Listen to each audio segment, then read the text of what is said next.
오늘 우리에게 주시는 하나님의 말씀은 에베소서 4장 1절에서 3절까지 말씀입니다. 우리 한 목소리로 함께 읽겠습니다. 시작.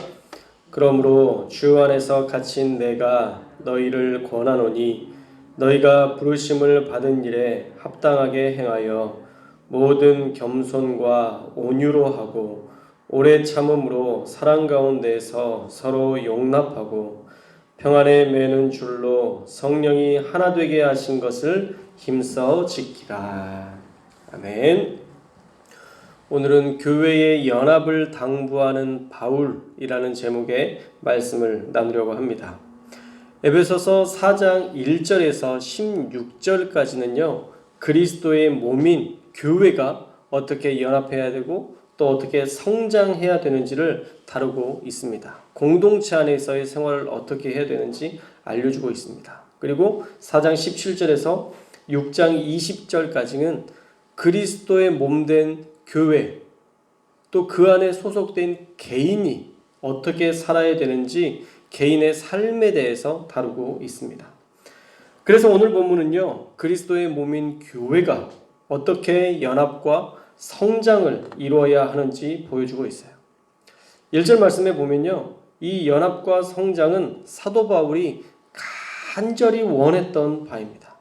사도 바울은 지금 로마에 갇혀있는 처지임에도 불구하고 에베소 교회의 성도들에게 갇힌 내가 너희에게 권하노니 너희가 부르심을 받은 일에 합당하게 행해라 명령하고 있습니다. 사도 바울은요, 자신이 지금 갇힌 것보다 더 중요한 것은 에베소 교회에게 하나됨에, 교회의 부르심에 합당한 일, 교회가 하나 되는 일에 힘써야 된다라는 것을 분명히 말씀하고 있죠. 우리 2절과 3절의 말씀 함께 읽겠습니다. 2절과 3절의 말씀 시작. 모든 겸손과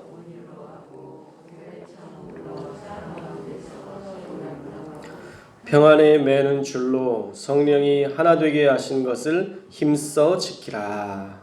아멘.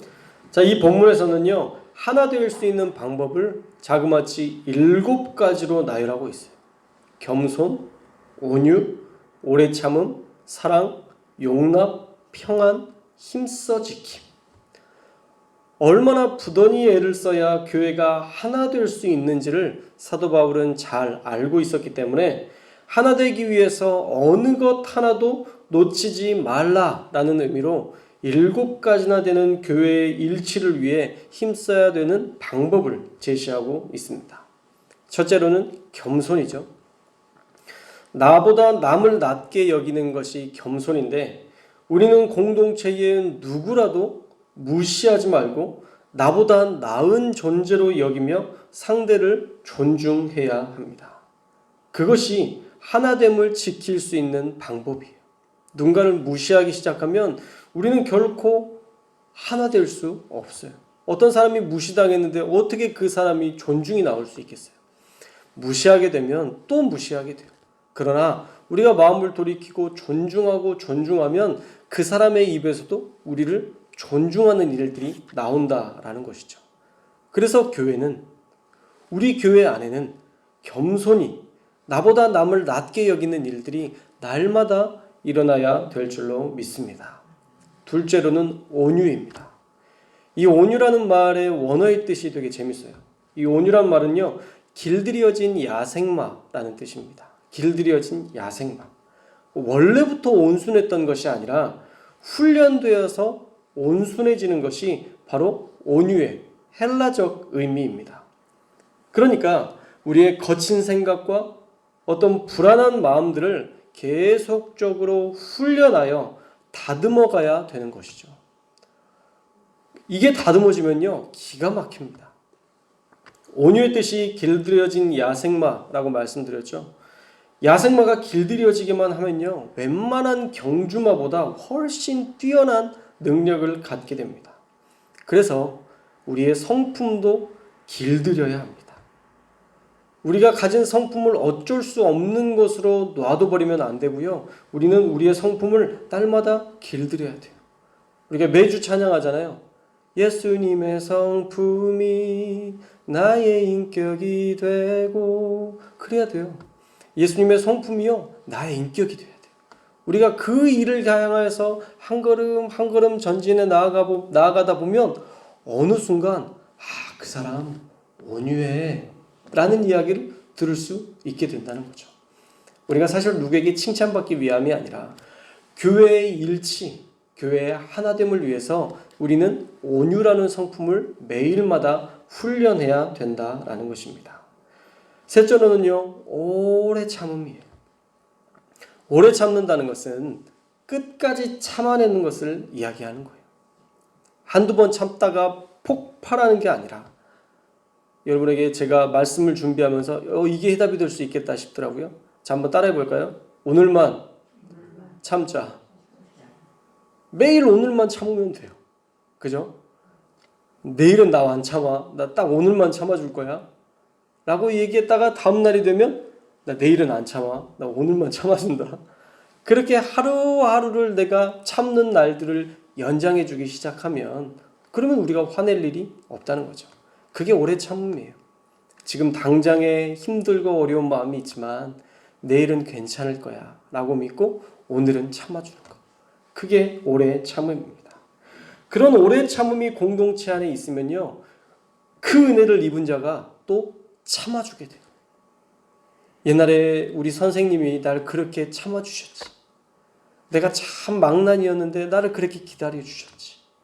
그걸 아는 사람이요, 또 어떤 망나니 같은 학생들을 보면서 참아줄 수 있는 거예요. 그래, 나도 그런 은혜를 입었는데 쟤 언젠가 변화될 거야. 나도 그렇게 망나니였는데 그때 그 선생님이 참아줬던 것처럼 나도 참아줘야지. 이 오래 참음이요 전수된다니까요. 그래서 교회 안에 그런 오래 참음을 통해서 하나됨을 이루어야 된다는 거예요. 네 번째로는 사랑입니다. 말할 필요 있겠어요? 세상을 바꾸는 유일한 힘은 바로 사랑이에요. 지옥에 갈 수밖에 없는 인생이 천국 백성이 될 수 있었던 것도 다 하나님의 사랑 덕분입니다. 하나님이 얼마나 많이 실패하셨는지 아세요? 아담을 통해서 하나님이 놀라운 것들을 다 주시고 함께 영원히 행복하게 살 줄 알았어요. 그런데 실패했죠. 노아를 통해서 새로운 민족이 만들어질 것 같았는데 노아가 모든 일을 이룬 다음에 술 먹고 퍼져가지고 추한 모습을 보이므로 실패했죠. 그 마지막이 술에 쩔어 있는 인생이었어요. 대에 들어가면 아브라함을 통해서 완벽하게 하나님께서 성공하실 줄 알았는데 그 안에 가문에 많은 문제들이 일어나고 야곱 왕을 세우면 괜찮을 줄 알았는데 왕 세우니까 괜찮아요? 우리 계속 에스겔 읽고 그러는데 또 실패했죠.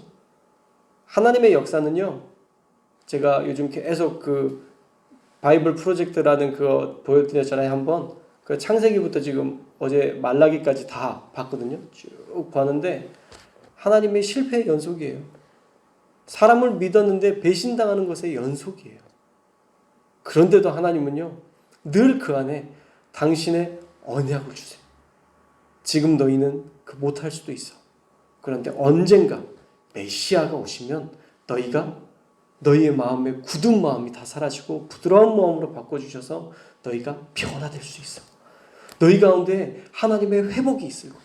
새로운 예루살렘이 너희 안에 도래해서 너희가 새로운 민족이 될 거예요. 그 기대감이 계속 있어요. 어떻게 그렇게 실패하면서도 지도자가 타락하고 제사장들이 타락하고 그런 많은 타락 속에서 어떻게 하나님이 그 사람을 여전히 기대할 수 있는가? 간단해요. 사랑이 있기 때문이에요. 우리 자녀들에게도 얼마나 우리가 배신당해요. 이렇게 하면 이렇게 해줄 거라고 믿는 일들 얼마나 많아요. 그러나 안 되잖아요. 내 마음대로 안 되잖아요. 그런다고 우리가 포기하나요? 우리는 절대 포기 안 하죠. 그래도 우리는 기도해요. 여전히 우리는 사랑해요. 그게 아버지 하나님의 마음이에요. 하나님이 우리에게 그런 사랑을 주셨다면, 하나님이 우리에게 그 큰 사랑을 주셨다면 우리도 마땅히 우리 공동체를 사랑하고 이 공동체의 사랑을 또 세상 가운데까지 이어낼 수 있는 사랑으로 만들어야 된다라는 것이죠. 우리가 사랑을 이룰 때, 우리가 사랑을 품고 끝까지 사랑으로 채우려 할 때 교회는 반드시 하나 될 수 있습니다. 다섯 번째로는요, 용납이에요. 용납. 용납은 다른 사람을 있는 그대로 받아들이고 이해해주는 관대함을 뜻하는 단어로 쓰여져 있습니다. 그 사람을 있는 그대로 받아들이는 거예요. 권사님의 삶을 보면 있는 그대로, 얼마나 힘들면, 얼마나 괴로우면, 얼마나 힘든 일들이 많으면 그러실까, 있는 그대로 받아주는 거예요. 또 거친 말들을 많이 하는 분들도 있잖아요. 그러면 그분의 삶을 또 이해해 주는 거예요. 그가 지금까지 살아왔던 과거의 삶을 보면 이해 안 되는 게 사실 하나도 없어요. 우리가 만약에 어떤 분이라 할지라도 여러분들이 만약에 저에 대해서 이해가 되지 않을 때 제 어렸을 적의 그런 모든 영상을, 제 삶의 모든 영상을 여러분들이 보게 된다면 여러분 저에 대해서 완벽하게 이해해 주실 거예요. 왜 목사님께서 저렇게 하셨을까? 왜 목사님이 이러실까? 이렇게 생각하다가 어렸을 적의 모든 삶을 보고 나면 아이고 그러셨을 수도 있겠네. 목사님도 힘드셨겠네. 우리가 그렇게 이해할 수 있다니까요. 그래서 용납은요, 그 사람 그대로 받아주는 거예요. 우리가 그대로 받아주면요, 또 상대의 다름을 수용하고 받아주면요, 또 그들이 새로운 삶으로 이 안에서 녹아져서 그 사람도 또 다른 사람을 용납하는 일들이 나타날 수 있다는 거예요. 다 함께 살 수 있는, 교회가 하나 될 수 있는 유일한 힘, 그것은 용납이에요. 그냥 그 사람을 그대로 받아주는 것. 바꾸려고 하지 마세요. 바뀔까요? 안 바뀔까요? 사람은 잘 바뀌어요. 바뀌는데, 잘 바뀌는데 또 간혹 안 바뀌는 사람들이 있어요. 제가 교회에 보면 바뀌는 사람이 훨씬 많아요. 말씀 듣고 바뀌는 분들이 훨씬 많아요. 근데 한두 분이 잘 안 바뀌어요. 말씀을 잘 안 들으니까 그러겠죠. 말씀을 잘 안 듣는 분들이 잘 안 바뀌는데 그 안 바뀌는 사람을 우리가 막 바꾸려고 하기보다는 오히려 용납할 때, 그 사람 그대로를 받아들일 때 그 사람이 그때서야 바뀌어요. 그때서야. 사랑하고 용납하고 품어줄 때 사람은 바뀌더라고요.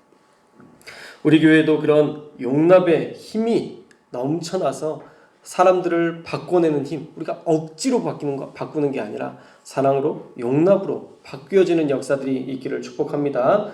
자, 여섯 번째로는요, 평안에 매는 줄이 있어야 된대요. 평안이 뭐예요, 여러분? 잘 아는 히브리어 단어? 샬롬. 샬롬이죠. 헬라어로는 에이레네라고 얘기해요. 샬롬과 에이레네의 소극적 의미와 적극적 의미가 있어요. 소극적 의미는 안 싸우는 거예요. 내가 다툴 것들이 있지만 안 싸우는 거. 그러면 평화하잖아요. 이게 샬롬이에요. 적극적 의미는 뭐냐면 저 사람이 아직 평안하지 못한 것이 있다면 우리가 가서 도와주는 것. 이게 적극적인 의미의 샬롬, 에이레네예요. 그러니까 나만 평안한 상태가 샬롬이 아니라 남들도 평안하게 하는 상태가 샬롬, 평안이라는 거죠. 우리가 어떻게 남을 평안하게 할 수 있을까요? 내가 배부르면 남들도 배부르게 해주는 게 평안인 거예요.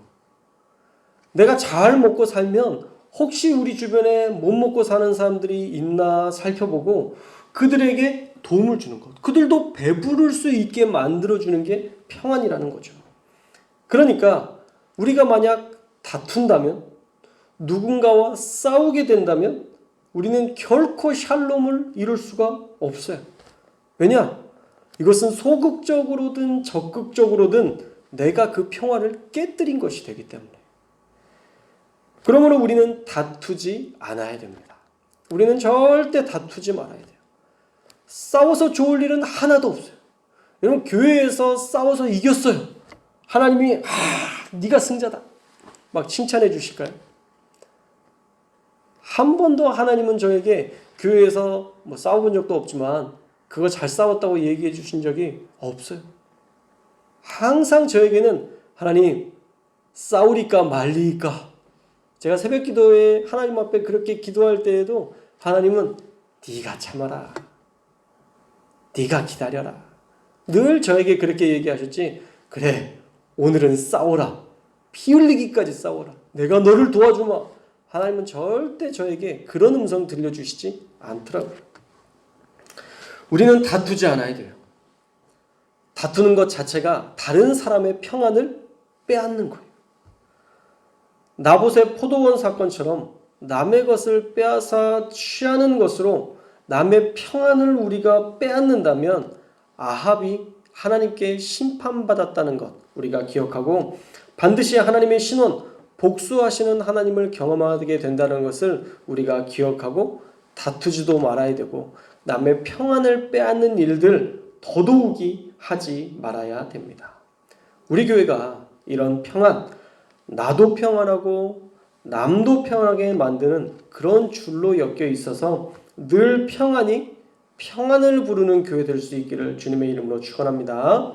마지막으로 성령께서 하나 되게 하신 것을요, 힘써 지켜야 돼요. 어떻게 해요? 힘써. 하나 된 마음을 주시는 분은 성령님이세요. 우리가 하나 될 수 있도록 도우시는 분은 성령님이세요. 성령님이 우리 가운데 임하시면요, 우리가 억지로 품으려 하지 않아도 일치와 하나 되는 공동체를 경험할 수 있어요. 여러분이 예전에 성령 충만했을 때를 한번 생각해 보세요. 우리는요, 그때 억지로 누군가를 품으려 하지 않아도 우리 안에 그냥 품어지는 그런 은혜를 경험하셨을 것입니다. 저도 고3 때 성령의 충만함을 경험하고 그때가 저에게 있어서 가장 행복한 시기였는데, 지금 돌아보면 미운 사람이 한 명도 없었어요. 고3 때 얼마나 까칠한 때예요, 사실. 얼마나 예민한 때예요. 그런데 그때의 성령을 경험하고 늘 하나님과 동행하는 삶을 살다 보니 그때 그 기억을 되돌아보면 미운 사람이 하나도 없었어요. 모든 사람들이 용납되고 품어지고, 학교에서도 친구들을 전도하기 위해서 애쓰고 몸부림치고, 지금 시대에 학교에서 전도하라고 하면 어떻게 그런 거래요. 아이들이 아마 그럴 거예요. 근데 그때는 그게 그렇게 재밌었어요. 그냥 교회 안 나오는 애들 놀리는 게 너무 재밌었어요. 너 어떻게 교회도 안 다니냐? 그러면서 교회 나올 수 있도록 우리 친구들이랑 다 한 마음으로 막 전도하려고 막 애쓰는, 그게 너무 행복하고 즐거웠어요. 누가 시키면 못했을 일이에요, 지금 돌아보면. 그런데 성령과 동행하니까 그게 되더라고요. 여러분, 우리가 이렇게 일치를 이룰 수 있는 것은요, 우리가 힘써서 막 이 7가지를 애써서 이룰 수 있는 게 아니에요. 겸손히 우리 스스로 되든가요? 온유가 우리 스스로 되든가요? 오래 참는 게 우리 안에서 그냥 이루어지든가요? 사랑, 용납, 평안에 매는 줄로 하나 되는 이 일들이 우리가 애쓴다고 되는 일이에요, 사실? 아니에요. 이게 가능할 수 있는 유일한 방법이 이 안에 기록되어 있는데, 그것은 성령께서 하나 되게 하셔야 돼요. 그러려면 우리가 성령 충만해야 돼요. 성령 충만하면 이 7가지를 막 생각해서 고민해서 이렇게 적용해야지 이렇게 하지 않아도 그냥 돼요. 그냥 돼요. 그래서 우리가 가장 중요한 것은 무엇이냐? 우리가 성령 충만해야 된다. 어쩌면 곁가지처럼 쓰여진 성령의 하나 되게 하신 것을 힘써 지키라 라고 얘기하니까 이 성령이 별 의미가 없어 보이는 것처럼, 지나가는 것처럼 보일 수 있지만 그렇지 않다는 거예요. 가장 중요해요. 우리 안에 성령의 충만함이 임해야 우리가 이 7가지 모든 열심을 우리가 이뤄낼 수 있다라는 것입니다. 사도 바울은요, 이렇게 에베소 교회에게 이 하나됨을 위해서 힘써 지켜야 된다 권면하고 있습니다. 우리가 부르르 떨면서도 난 절대 분열을 따라 살지 않을 거야. 난 절대 다투지 않을 거야. 난 절대 이 평안을 깨지 않을 거야. 힘써 지킨다는 게 그거예요. 끝까지 안 하기 위해서 우리가 끝까지 몸부림치는 거예요. 끝까지 미운 마음이 들어서 막 한마디라도 하고 싶은 생각이 여기까지 올라오는데 힘써 지키는 건 뭐예요?